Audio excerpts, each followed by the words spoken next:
Hi guys! Welcome back sa ating YouTube channel mga katropa. Isa namang kwentuhan tungkol sa negosyo ng pagpapaboyan.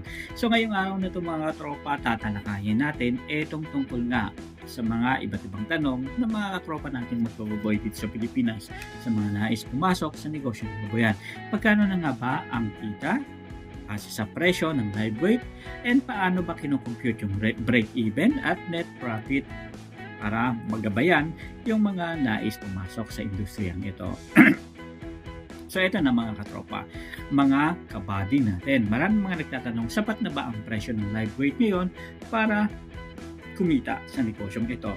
Kahit gaano kalaki ang baboy mo, kung mas mahal ang nagastos mo sa feeds kaysa sa pinagbentahan mo ng baboy, lugi tayo dyan mga katropa.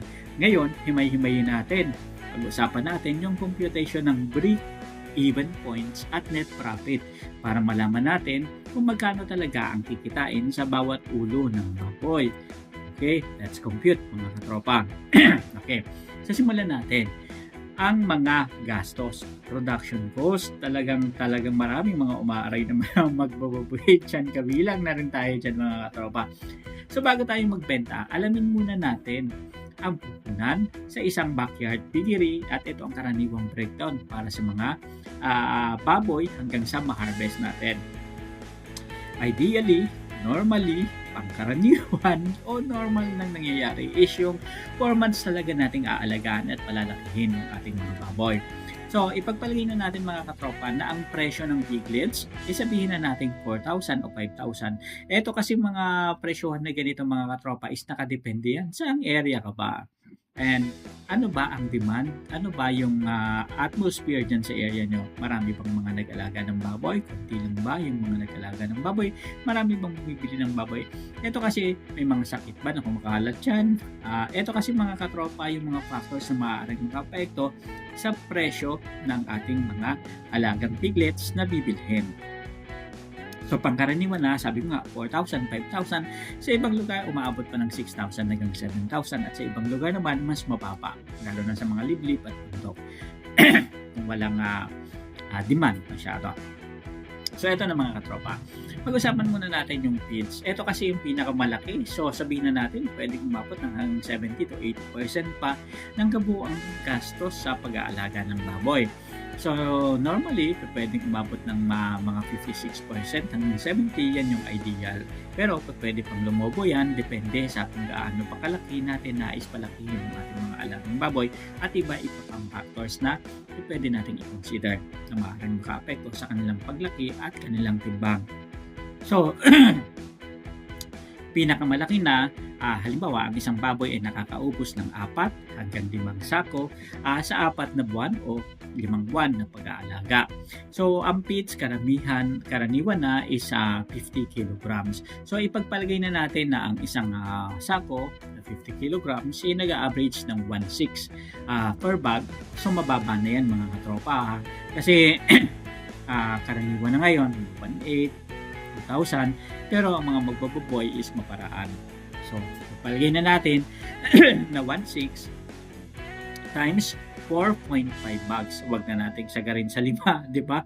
Para sabihin natin, kunyari, nag-a-adjust pa tayo o hindi talaga kaya yung palubuhin natin ng gusto yung baboy kasi hanggang 4.5 bags lang yung budget natin.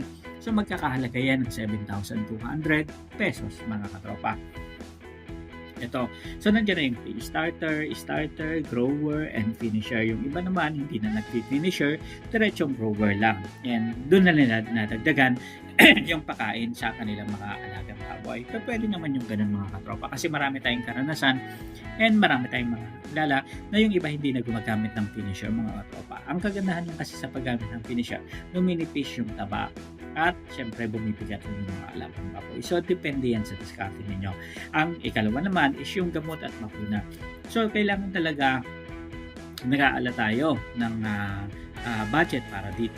Normally, 300 to 500 enough na para sa isang baboy. Kasi kung marami naman yung baboy na alaga mo, bawasan po, then makakabawas na yan mga tropa and maaari pang mag-reduce yan.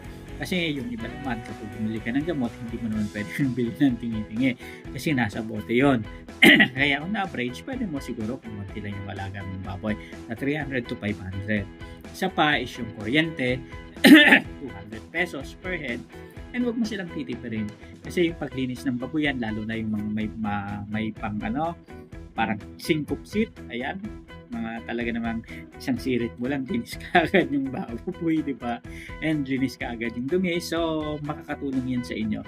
So, 200 pesos per head para sa kuryente. So, total production, and idagdag mo pa yung tubig ng mga tropa. Siguro on average, mga ganyan din.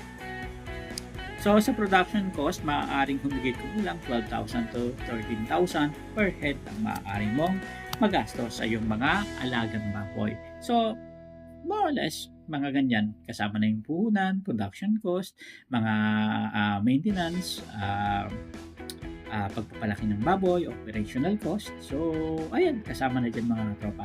So, ngayon, compute naman natin. Paano naman kami magkaka-compute ng break-even price para sa aming mga alagang baboy?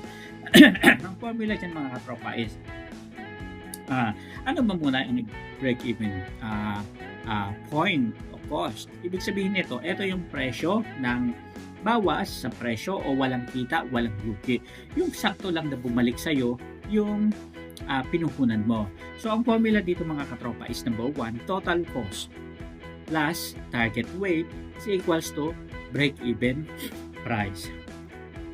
So, halimbawa, kung ang gastos natin is 12,500 tapos ang timbang ng baboy na nais nating ma-achieve is 90 kilos. So, ibig sabihin lang nito mga katropa, ang maaari nating maging average price is 138.8.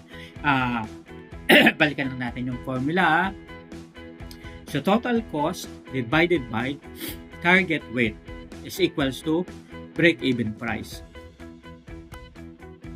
Dito sa break-even price, eto mga katropa, dapat hindi bumaba dito ang presyuhan ng baboy sa inyong lugar.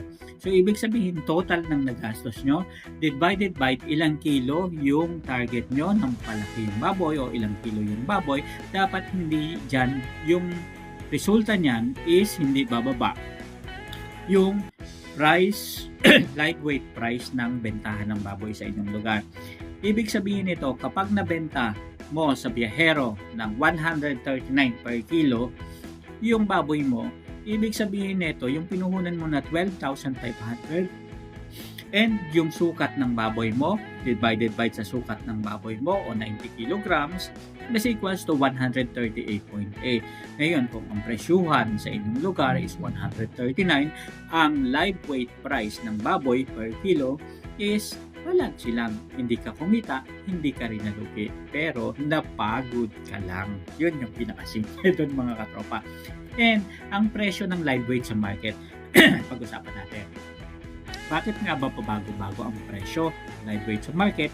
Depende ito sa demand sa season, tulad halimbawa ng Pasko, New Year, graduation, fiestahan. So yung mga yan nakaka-apekto sa demand ng pangangailangan ng karne ng baboy. Kaya maaaring maapektuhan yung price nito, maaaring tumaas yung price ng live weight sa market. Ayan. So, ibig sabihin lang nito mga katropa, i-anticipate din natin yung mga ganitong mga nangyayari para at least kung mag-aalaga tayo, sure ball nakikita tayo. And isa pa sa diskarte sa pagbebenta, huwag agad ibigay sa unang biyahero. Mag-canvas ng 3 o 4 na buyer para madagdagan ang kita ng live weight. Minsan kasi basta binigyan tayo ng price, akala natin yun na yung okay, pero hindi na pagtanong natin sa kabila, sasama lang yung loob natin kasi nabawasan pala ng 5 piso o 10 piso yung presyuhan ng live weight. So sayang naman, alalahanin natin. I-times mo yan sa 8 o 80 kilos, times mo yan sa 90 kilos o 100 kilos, magkano na yan? Ang 5 piso katumbas na yan ng 500 pesos, diba? So, what more pa? 10 pesos, 1,000 pesos na yan. So, malaking kalugihan yan para sa inyo kapag nagkataon, and malaki rin yung kita ninyo kung magkataon na ma-check nyo na maganda ang presyo mga katropa. Ngayon naman, computing the actual profit ang kita. So, ibig sabihin nito, para sa final calculation natin, i-compute muna natin ang tunay na kita. Sabihin natin ang live weight price sa inyong lugar is 185 pesos per kilo, which is normal. Yan talaga yung halos karamihan ng nangyayari kapag bumaba yung pricing, is yan talaga yung dapat na at least sabihin na natin na makakahinga si magbababoy kasi at least okay may kita pa. Okay, ngayon, benta o gross sales is equals to 95 kilos ng baboy times 185 is equals to 17,575. Ngayon, ibawas natin yung puhunan. Bawas puhunan o cost, 17,575 minus 12,500 is equals to 5,075 ang kinita ng isang magpapaboy sa 4 na buwan o 5 buwan ng pag-aalaga. Ito yung tinatawag na net profit. So, meron kang malinis na 5,075 sa bawat isang head na alaga mong baboy sa loob ng 4 na buwan na pag-aalaga. Ngayon, kung may 10 kang baboy, kita ka ng 50,000 pesos. Pero tandaan mga katropa, nakadepende ito sa galing mo and sa pag-manage mo.